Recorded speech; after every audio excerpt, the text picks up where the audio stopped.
Despite international pressure, Iran continues to ramp up its nuclear program, enriching uranium at levels that are said to be closer to weapons grade.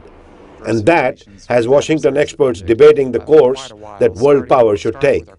John Bolton was UN ambassador under President George W. Bush. If you consider that the options we have are the use of preemptive force or Iran with nuclear weapons, you can see why military force, unfortunately, has to be on the table.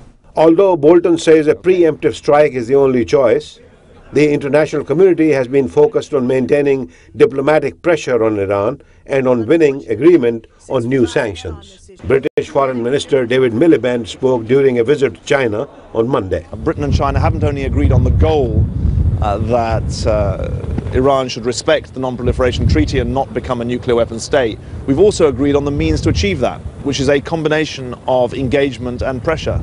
New sanctions against Tehran could target Iranian insurance firms and banks and impose travel bans on more individuals.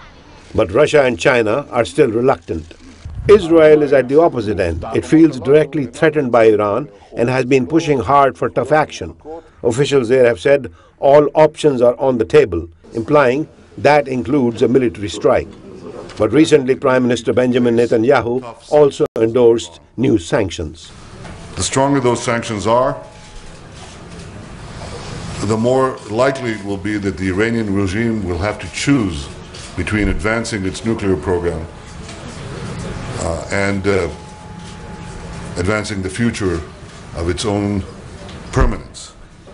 George Perkovich of the Carnegie Endowment for International Peace says even if sanctions don't work, Iran has to know that it will pay for its behavior. It may not change your behavior, but there is a cost for this action, and in part we want to communicate to other states, potential other actors who may be looking at what you're doing as a model.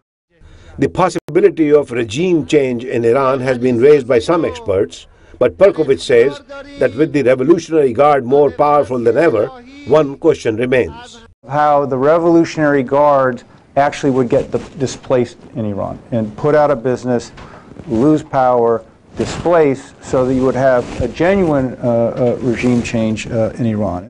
With the U.S. heavily committed in Iraq and Afghanistan, Washington's ability to exert military pressure on Iran is questionable, says Flint Leverett at the New America Foundation. And even at this point, if we want to project large amounts of conventional military power into the Persian Gulf or anywhere else, we're going to have to do it on borrowed money.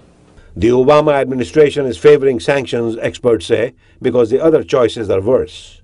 But they say it's unclear whether Iran's nuclear ambitions, civilian or military, can be contained in the long run. Ravi Khanna, VOA News, Washington.